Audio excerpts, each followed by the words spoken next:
This is Question Time at Alhambra Investments, and the place that you can get answers to questions and things that we find interesting to talk about. And so, Joe and Steve, I think it's an understatement to say that COVID shook things up in the economy. We went from service economy to a goods economy to a service economy. And Joe, tell me if I'm right or wrong. It looks like manufacturing is starting to get some legs again. Yeah, we've been talking about this for really since COVID started. I wouldn't say since COVID started. I think when things opened back up is when we started to see this big shift. But you remember back when COVID was going on and lockdowns were in and everybody's staying home 7 days a week, whatever the case may be. Remember during COVID when it first started. Remember wiping your groceries down? God, we did some crazy stuff. Anyway, um, so during that lockdown period, people bought goods, the goods side of the economy. Man, they bought stuff just to beat the band because they're stuck at home and they're figuring, well, if I'm going to be home all this time, I need to have things to do. So, they put in a new hot tub, they put in a pool, or, they bought gym equipment or whatever. Yeah. Cause remember everybody and his brother was doing Peloton, right? Now you can find those things on Facebook Marketplace for a real cheap price. That or they're working now as clothes hangers, one or the other. But anyway, people bought a lot of goods, but they couldn't do services. They couldn't go out to dinner. They couldn't travel. They couldn't do those types of things. The services side of the economy even went down to like haircuts and getting your nails done, things like that, because people didn't want to be face to face, close, face to face with people. So the services side of the economy took a big hit at the beginning, but then once things started to open up, uh, and I don't have an exact date on that, but whenever it was, we started to see that shift, and now the emphasis became services because people have been deprived of those things for a year. So now they went out to eat a lot and they traveled a lot and I don't know, got their nails done. I didn't get mine done, but my wife certainly did.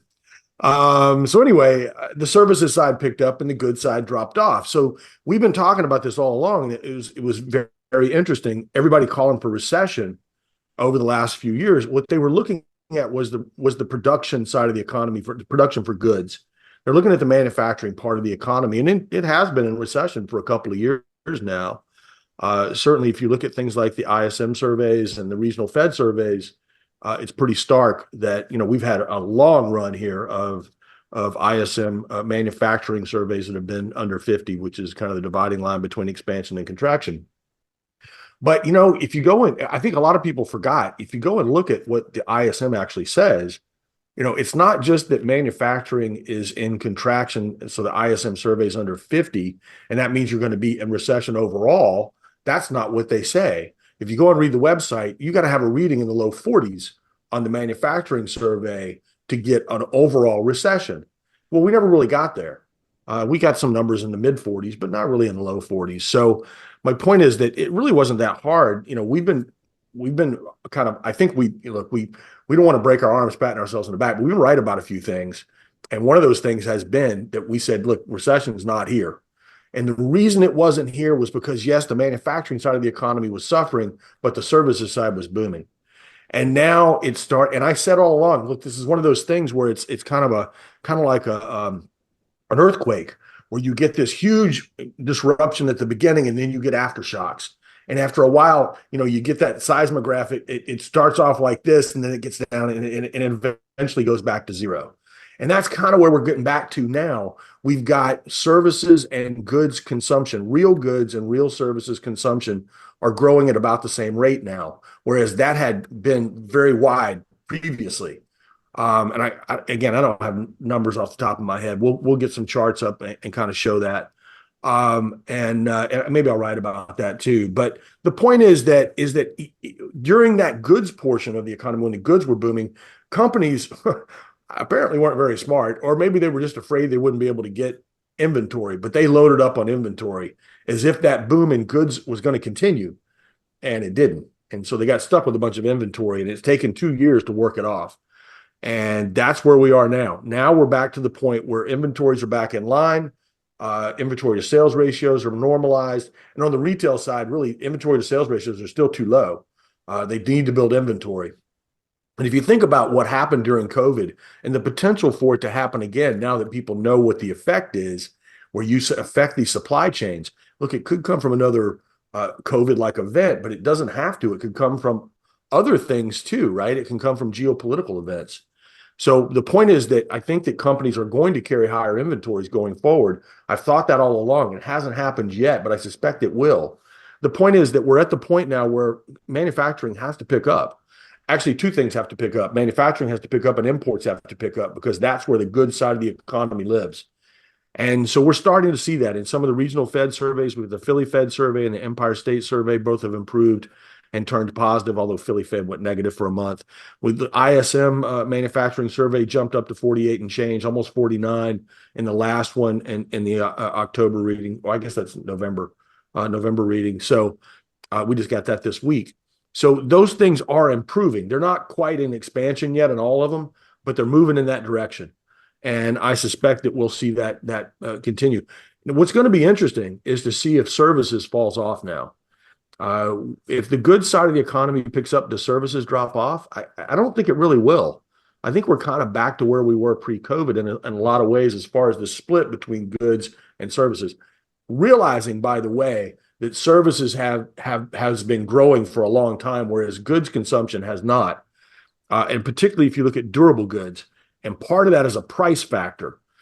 Durable goods orders, durable goods sales have been falling actually on a real basis for a long time because prices have been falling because a lot of the imports, free trade, you get all these cheap products from various places, China, whatever, and it drives the price of durable goods down. So anyway, there's a lot of moving parts there, but the bottom line is that we're at a point now where manufacturing probably needs to pick up.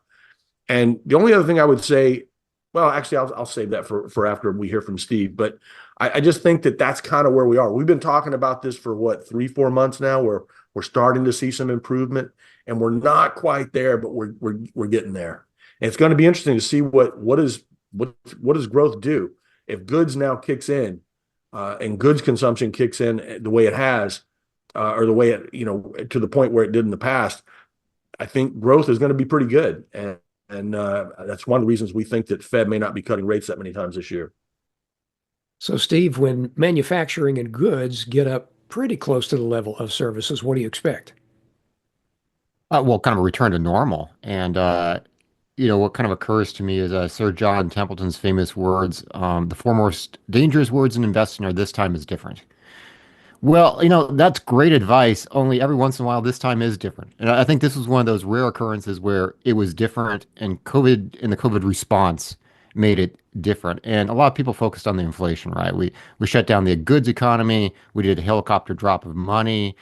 We basically paid a lot of low wage workers, service workers to stay home. And yeah, I would agree with that. You got the inflation, but I think what people were missing was what Joe caught. And I'll give them a pat on the back because I read a lot of research from other folks, and they were using indicators in normal ways and not getting the answers you're usually supposed to get. Some of them pointing to a recession we never got. And I think Joe nailed it here. This time was different.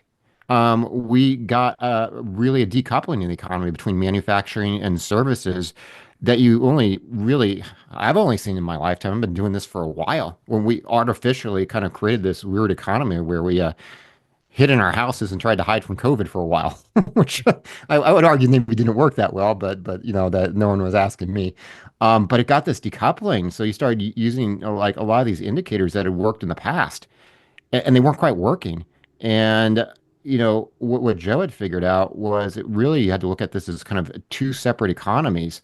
But to your point, Bob, I think what we're getting now is kind of more of a return to normal. I agree with Joe that we're not going to see such a divergence in how these two main parts of the economy are acting, and some of those indicators and rules and the ways you normally look at things, I think, are going to start working again as the economy is more in sync. Manufacturing and services aren't so decoupled as they were once.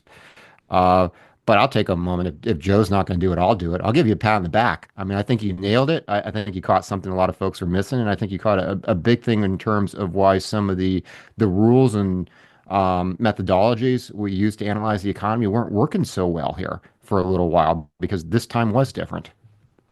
Wow, Joe. High praise there. Yeah, well, I don't know that I really did anything that other people didn't do too. I think there were some other people that got that right as well. So I'm not going to take a bunch of credit there, but I do think it's interesting how I want to comment on this. This is something I saw yesterday, actually. I don't remember where I read it. That these surveys have turned more positive because of the election, and I think that might have something to do with it. But in the real world, in the real economy, we're starting to see changes that predate the election. But kind of what one of the things that was kind of startling about some of these regional Fed surveys is the outlook, the future. Now, these have already been improving, but once the election hit, it improved dramatically, and that did drag some of these numbers up into a positive territory.